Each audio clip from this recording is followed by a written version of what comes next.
Hi everyone, I just got done playing a really nice session and I'm excited to bring you the top 4 pots from the past 1000 hands of 2NL.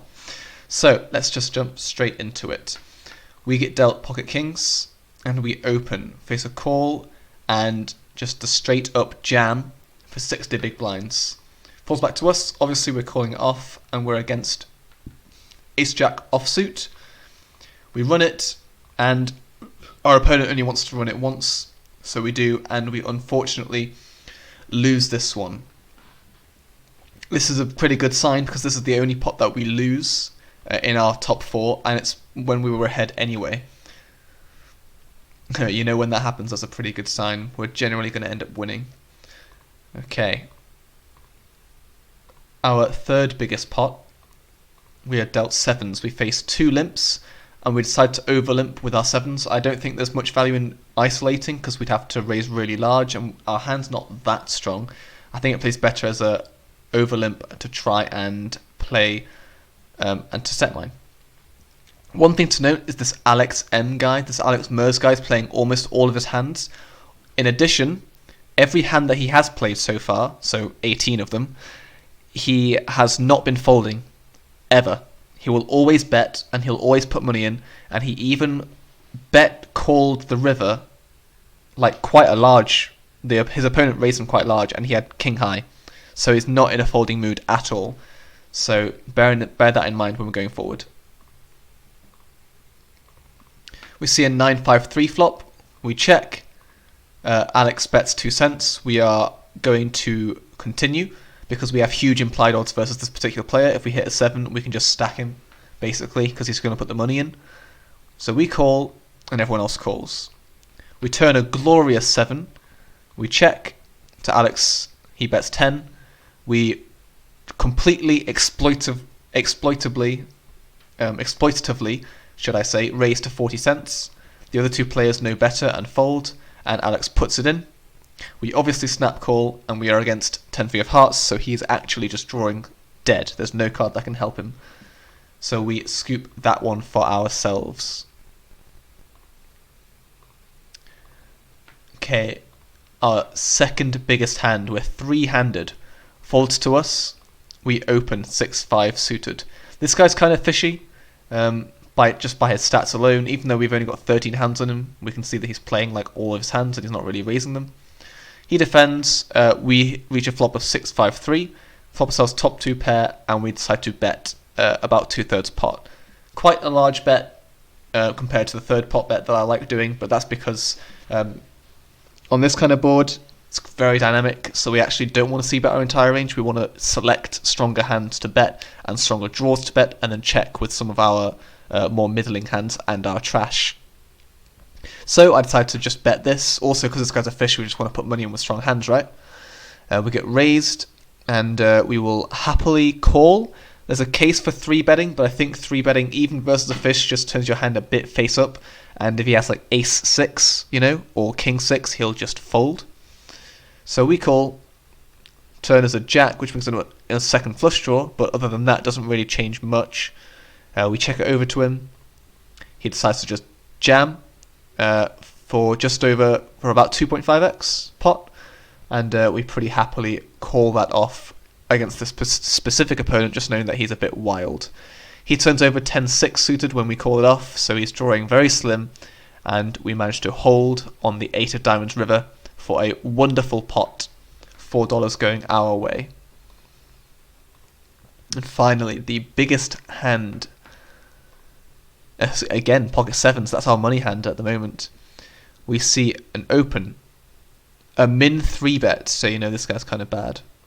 See a call by a kind of taggy, reggy kind of guy, and we are happy to just call along as if it was a 3 big blind raise. The min raiser calls as well. We are 4-way to a flop, which is jack 7-3. Flop ourselves middle set. We check.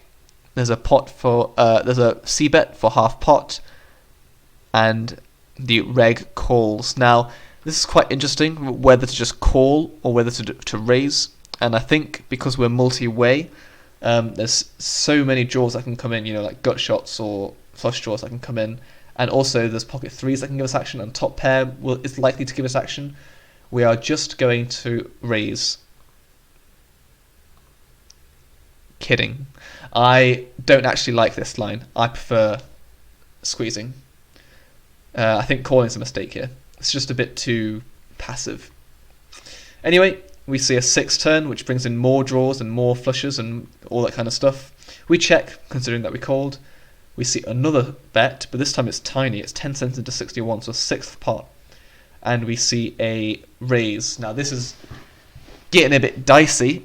Our opponent is saying he has pocket jacks that didn't 3-bet. He has pocket 7s himself, which is impossible, or he has pocket 3s, or maybe 5-4 suited for a straight, or maybe some kind of picked up combo draw like 8-9 of diamonds, 8-9 of hearts, you know. All these hands make sense. He could maybe have an overplayed jack, but that's kind of unlikely given this guy's a reg. He's much more polarized to just having like pocket 3s, which we obviously crush, a straight like 5-4 suited, or combo draws. And against that range, I think you'll find that we are ahead slightly. And then considering this guy can fold out some equity like flush draws as well, I think the best move is to raise. But to what size? Maybe 90 cents, $1 makes sense. But then again, they only have $2 left. So I think given that the pot is 111 and there's about $2 behind, we just want to jam, right? So I elect to jam. And I remember this hand very clearly actually at this point, because this guy folded, pretty much snap folded. And this guy, the tag regular with the taggy stats, with the reggy stats, tanked his entire time bank to the last second and called it off with the 8-5 suited. Now, the odds he's being laid here are not very attractive, 37%. And with the hands that I'm representing, he is behind sets. He's got 30% versus sets, so that's not enough. And maybe I'm repping like a jack with the diamond flush draw as well, which he has even less equity versus because we block his diamond draws. So a set is like his best case scenario, and he still has 30%, whereas other flush draw hands have him absolutely crushed. I just cannot believe this guy called off with 8-5 suited. Fortunately for us, we get a blank river, and we hold for a massive 587 pot for our biggest single hand profit of the session. Look at that rake, 21 cents being taken away from us. That is absolutely disgusting. Can you imagine 10.5 big blinds just being taken away from you in one hand? Yikes. Anyway, those were all of the hands from the past 1,000 hands. Let's have a look. We did pretty well for ourselves. We played 1,062 hands and we made 3 buy-ins, just over 3 buy-ins, with a very nice win rate of 30 big blinds per 100. As you can see, I played on the 20th and the 21st. The last episode of Poker Hands of my online poker diary was on the 14th, so I did take a bit of a break due to work and life and all that kind of stuff, but now that I'm back at it, we booked ourselves and returned with a very nice win. Overall, that means we are up about $22, just shy of $22, and our big blind per 100 has bumped up to 8.48, about 8.5 big blinds per 100, just approaching 13,000 hands, and we're just cruising. I'm absolutely enjoying the poker life. This little upswing here is just really nice to see. Very nice, and hopefully we can get a graph pointing upwards. We've peaked at $24 profit. Hopefully we can reach that peak in the next 1,000 hands and maybe break it. Alright guys, we'll catch you in the next one. Peace.